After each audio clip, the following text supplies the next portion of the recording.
नमः शिवाय। दोस्तों, पिछले 2 वीडियो में हमने आपको मॉर्निंग योगा पार्ट 1 और मॉर्निंग योगा पार्ट 2 बताया। इसके बाद हम मॉर्निंग योगा पार्ट 3 आज के वीडियो में करने वाले। हम धीरे धीरे योगा का स्टेप आगे बढ़ाने वाले।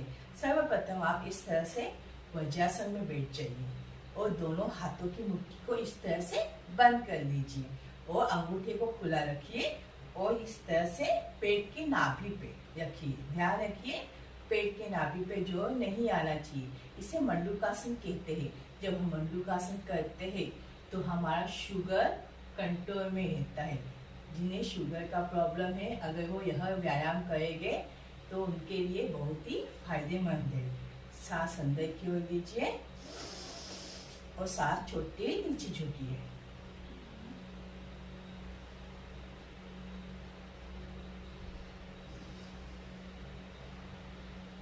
फिर अंदर लीजिए,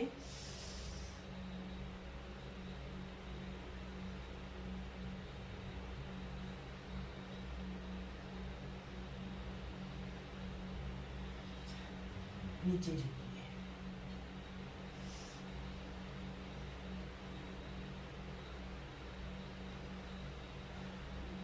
कम से कम हमें यह आसन 60 सेकेंड तक करना है।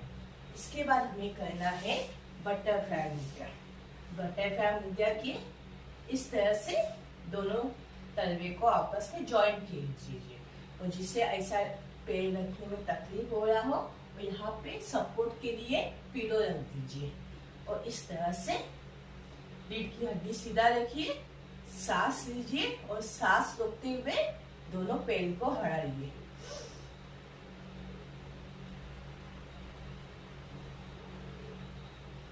रिलैक्स।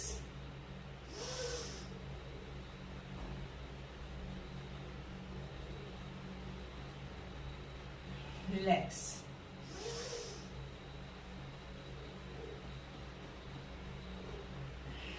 रिलैक्स। कम से कम 1 मिनट तक। जब आप यह बटरफ्लाई आसन करते हैं तो आपके घुटने की जगह जो तकलीफ है, जो पेनिंग होती है, वो कम हो जाती है। हमारा जब हम यहाँ से लेग्स को अप डाउन करते हैं तो हमारे पूरे थाई का जो है वो स्ट्रेच हो जाता है। इससे हमारे पेनिंग कम हो जाती है। और महिलाओं के लिए तो बटरफ्लाई आसन एक वरदान के रूप में है। अगर महिलाएं गर्भवती होगी और उस टाइम वह बटरफ्लाई आसन करती है तो अन्य महिलाओं से उन्हें पेनिंग की तकलीफ कम होती है। कम से कम 9 महीने तक, ये एंडिंग तक आपको बटरफ्लाई आसन करना है। और जिससे पीरियड में तकलीफ हो उनके लिए भी यह आसन बहुत ही फायदेमंद है। इससे हमारे पूरे पैरों की थकान कम हो जाती है। इसके बाद हमें करना है थर्ड है हालासन। हालासन के लिए इस तरह से हमें लेग्स को मोड़ लेना है और फिर धीरे से पीछे की ओर जमीन की हाथ तक टच करना। स्टार्टिंग में नहीं होगा तो जितना होगा उतना कोशिश कीजिए और फिर धीरे धीरे कोशिश करते रहिए। फिर एंडिंग में जमीन तक टच हो जाएगा।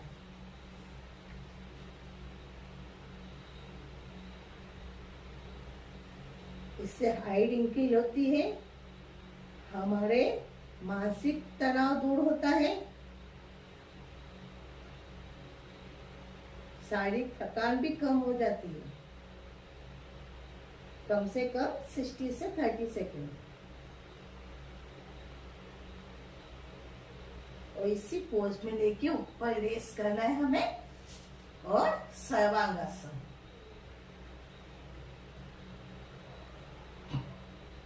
पूरा ध्यान पैरों के अंगूठे पे दीजिए।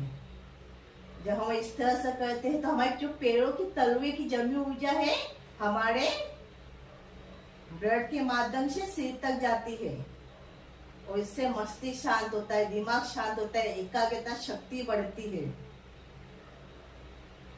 महिलाओं को अगर गर्भावस्था के लिए प्रॉब्लम होता हो तो यह सर्वांगासन एक उनके वरदान के रूप में है। बच्चों के लिए माइंड एकाग्रता शक्ति बढ़ाने के लिए बहुत ही अच्छा आसन है ये।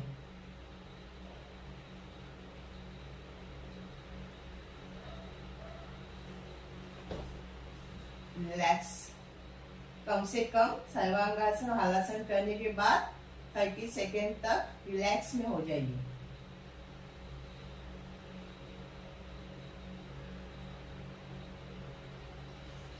इसके बाद हमें करना है चक्रासन। दोनों लेग्स को इस तरह से घुटनों की ओर, हाथ को इस पोजीशन में रखिए और कमर ऊपर की ओर धीरे धीरे उठाने की कोशिश कीजिए। स्टार्टिंग में आप अपने शरीर की क्षमता अनुसार उठाइए।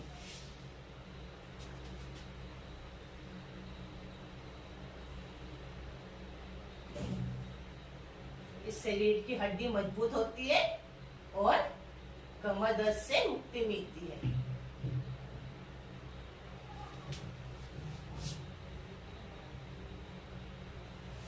और फिर 1 मिनट तक शवासन में पैरों के बीच 3 से 4 फीट का अंतर और शरीर को हाथ से लंबा।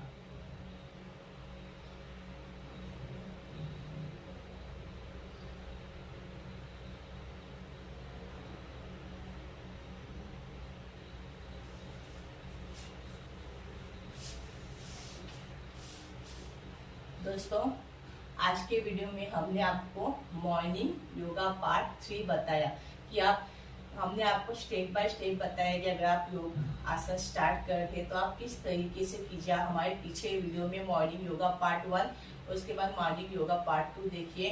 फिर उसके बाद आज हमने आपको मॉर्निंग योगा पार्ट 3 बताया और उसके नेक्स्ट वीडियो में हम आपको मॉर्निंग योगा पार्ट 4 बताएंगे कि हमें किस तरह का प्राणायाम करना चाहिए जिससे हमारे शारीरिक और मानसिक थकान दूर हो जाए, हमें मन को आनंद मिले, हम दिन भर हैप्पी रहे।